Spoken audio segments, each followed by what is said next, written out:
Pues estamos de regreso aquí en Los Pasos de la Semana y tenemos a Amaya Ordórica. Amaya, tienes un cargo nuevo de dirección en el Instituto de Prevención de las Adicciones acá en la Ciudad de México.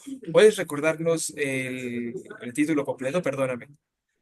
Claro, ahora estoy como directora general del Instituto de Atención y Prevención de las Adicciones de la Ciudad de México. Estamos ubicados a una cuadra de Metro Coyoacán.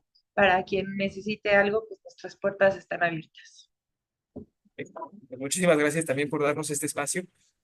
Pues esta semana, al principio de esta semana, en la conferencia de la presidenta presentaron una nueva campaña, ¿no? de combate contra las drogas que está involucrada mucho hacia el fentanilo, la prevención del consumo de fentanilo. Ya vemos lo que está pasando en Estados Unidos, ¿no? Hay una serie en la que Dopesick se llama, ¿no? En la que retratan como el inicio de la oxicodona como un opioide sintético y su consumo en Estados Unidos y cómo esto pues desató la pandemia que se vive allá de consumo de esto. Y bueno, aquí en México están haciendo esfuerzos porque no pase algo así, pero más bien, ¿tú cómo viste esta presentación? ¿Cómo ves esta campaña? ¿No? ¿Qué crees que le pueda, no sé si faltar, ¿no? Pero cómo reforzarla y cómo entenderla, ¿no? Pues un poco si nos puedes contar un poquito de eso, estaría muy padre. Bueno, yo creo que la campaña es un esfuerzo sumamente importante que se está impulsando por parte del gobierno federal y al cual nos vamos a sumar gustosamente desde la Ciudad de México, reconociendo que tiene un enfoque muy importante en prevención y otro en atención al consumo de sustancias psicoactivas. Y esto nosotros lo consideramos fundamental. Por un lado, el enfoque en prevención que tiene la campaña está basado en información en escuelas, para docentes, para madres y padres. Y nosotros lo que vemos es que es una invitación a que quitemos el tabú a hablar sobre sustancias psicoactivas y a que abramos la conversación en los salones de clases, en nuestras casas, con nuestras hijas e hijos, pero con información en mano, sin miedo, sin juicio y que tengamos conversaciones abiertas y necesarias sobre sustancias psicoactivas y que las podemos tener incluso si no estamos consumiendo sustancias psicoactivas o si alguien en casa sí consume sustancias psicoactivas, ¿no?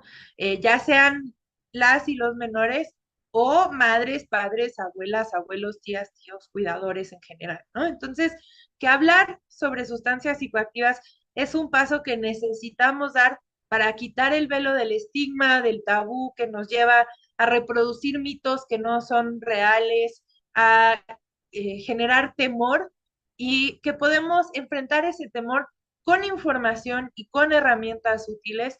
Y desde ahí, desde la Ciudad de México, nos vamos a sumar a impulsar esta conversación y estos diálogos en los entornos escolares con la estrategia Salud Escolar, Vida Plena, Corazón Contento que estamos trabajando por instrucción de la jefa de gobierno en la Ciudad de México, ¿no? Y por otro lado está el eje de atención, que es absolutamente fundamental, ¿no? Necesitamos robustecer la capacidad de atención pública gratuita, de calidad, oportuna al consumo de sustancias psicoactivas. Esto se ha ido fortaleciendo, hubo un gran esfuerzo durante el sexenio del presidente Andrés Manuel a nivel federal, no solo de generar mayor capacidad de atención, sino de cambiar el modelo de atención. Y hubo cambios incluso en la Ley General de Salud prohibiendo el tratamiento involuntario, por ejemplo. Hoy por hoy todas y todos tenemos que dar nuestro consentimiento para un tratamiento ambulatorio o residencial por consumo de sustancias psicoactivas, creando la metodología de atención con perspectiva de reducción de riesgos y daños e incluso ampliando que en todas las hospitales de nuestro país tiene que haber camas sensibles para la atención al consumo de sustancias psicoactivas y la salud mental. Entonces, realmente se impulsó mucho la atención de manera amplia y ahora conforme avanza la transición y bienestar, lo que nos anuncian con la campaña es que la atención en salud mental y adicciones va a ser un eje central conforme esta transición se va asentando. Entonces, creo que estos dos elementos nos hablan de una estrategia muy completa, muy integral y muy interesante e innovadora. ¿Cómo le hace uno, ¿no? Ahora que hablabas en esta cuestión de hay que acercarnos, hay que quitarnos el tabú, ¿no? Hay que hablar de ello en las familias, con nuestros seres queridos, ¿no? En nuestros núcleos más íntimos. Pero ¿cómo le hace uno para quitarse los estigmas, ¿no? O sea, ¿cuáles son los primeros pasos? ¿Qué es lo que hay que entender? ¿Qué es lo que empezar a enunciar de manera diferente para que esto sea así? Y si puedes darnos un par de detalles, ¿no? De cómo se puede acercar a una persona a buscar más información y cómo puede hacer para cambiar esta cuestión paradigmática, ¿no? De cómo hablar de ello de una manera, pues, más natural o si no más natural, pues, con menos estigmas, como dices tú. Yo creo que el primer paso para quitar el estigma es un dato que no es muy conocido, que nos plantea la ONU año con año, que es la proporción de personas que consumen sustancias psicoactivas a nivel mundial que generan una adicción o una dependencia. Y es que, de acuerdo con el último informe, esto apenas alcanza el 20% de las personas que consumen sustancias psicoactivas de entre 16 y 64 años en todo el mundo. Solamente un 20% alcanza a una situación de uso problemático o dependencia. Y hay que además destacar que esta cifra aumentó significativamente en el año pasado, pero la década anterior había estado estable en aproximadamente 10-11%, ¿no? Entonces, realmente es una proporción muy baja. ¿Y por qué es importante esto? Porque nos permite reconocer que hay muchas personas usuarias de plantas y sustancias psicoactivas que no tienen una adicción, que el uso no es igual a adicción.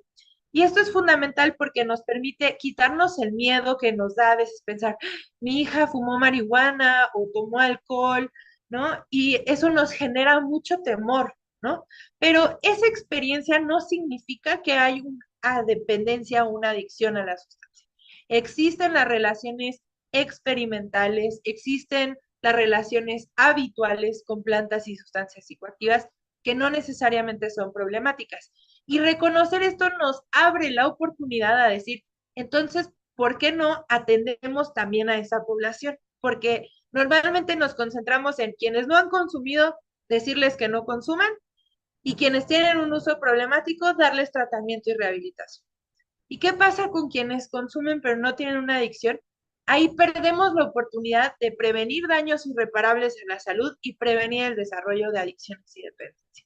Y es una población clave a la cual tenemos que atender, que es sujeta además del derecho a la salud, y los gobiernos tenemos la responsabilidad de proveer servicios para esta población también, ¿no? Entonces, eh, ese es el primer paso para quitarnos ese estigma, es saber que esas personas existimos, estamos en todas partes y quizás tú también seas una de ellas y no ni siquiera lo sepas, porque también el azúcar es una sustancia psicoactiva, el café, la cafeína es una sustancia psicoactiva, el chocolate tiene teobromina, que es una sustancia psicoactiva.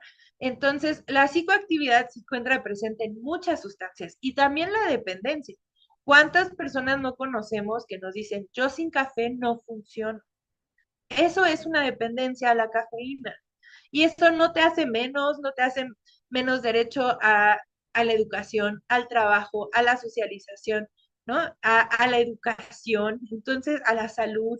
Entonces es fundamental que reconozcamos que casi todas y todos somos usuarios de sustancias psicoactivas. Algunos tenemos relaciones mucho más complejas y necesitamos apoyo con ellas.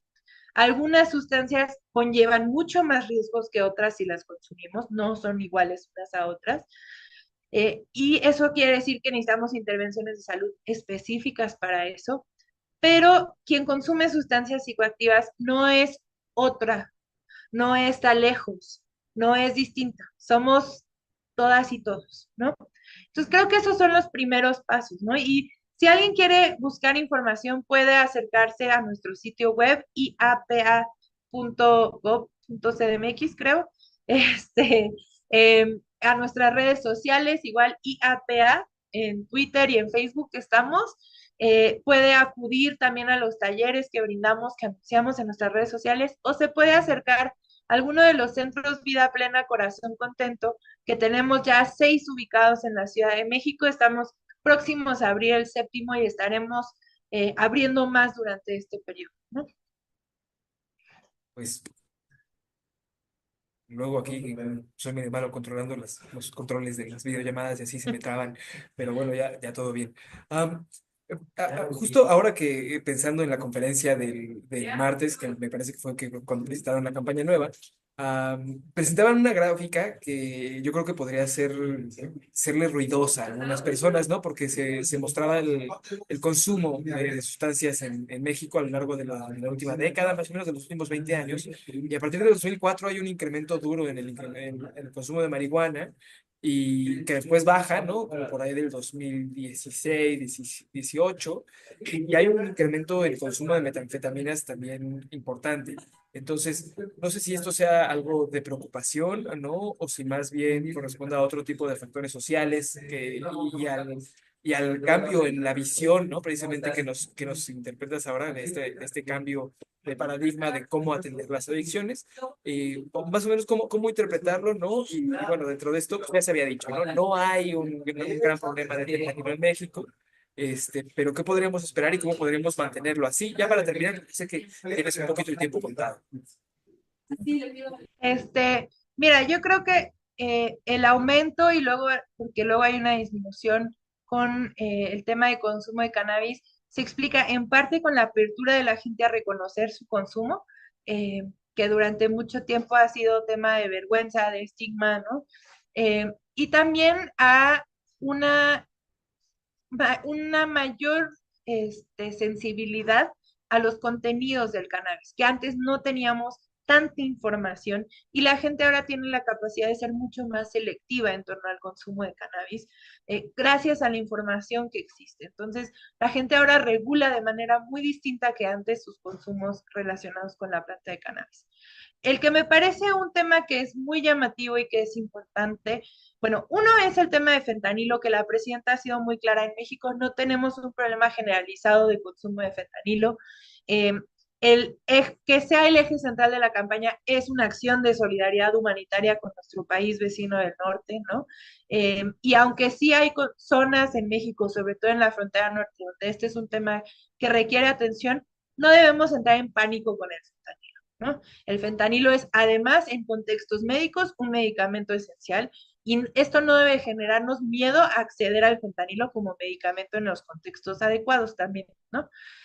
Eh, pero el tema que sí conviene mucho tener el ojo bien puesto es el aumento del consumo de metanfetamina. Es una sustancia que conlleva mayores riesgos, cuyo consumo problemático, prolongado, pues conlleva elementos como falta de sueño, falta de alimentación, eh, porque quita hambre, quita sueño, genera algo de paranoia que además en alguien que lleva mucho tiempo largo sin dormir se puede agravar, ¿no? Y son síntomas que en alguien que puede ya estar pasando por un mal momento, además complejo, emocional o situacional de su vida, puede conectar de manera muy negativa, ¿no? Y lo hemos visto en casos de personas que viven en zonas de alta prevalencia de violencia, en zonas en personas que viven o que tienen trabajos hiperdemandantes de excesiva productividad, pues los efectos de esta sustancia conecta con estos contextos de manera delicada y puede tener mayor propensión a generar usos problemáticos. Y además requiere modelos de atenciones muy especializados. Pero el primer paso que necesitamos dar para atender a las personas que tienen consumo de metanfetamina es recordar, son personas sujetas de derechos, eh, y necesitamos crear servicios públicos de salud que sean pensados para ellas, estén listas para abandonar el consumo o no, y que podamos de esa manera acercar a esta población a los servicios que tradicionalmente la marginan, ¿no? Entonces, y esto aplica para todo consumo de sustancias psicoactivas, ¿no? Entonces, sí, el tema de metanfetamina nos obliga a abrir los ojos, a poner ahí la mirada, a crear nuevas formas de acercamiento comunitario a las poblaciones usuarias de esta sustancia psicoactiva y a buscar la evidencia científica más actualizada en los modelos de tratamiento al consumo de problemático de metanfetamina. Y desde el instituto eso es lo que estamos haciendo. De hecho, vamos a capacitar a todo nuestro personal en distintos modelos de atención al consumo de metanfetamina.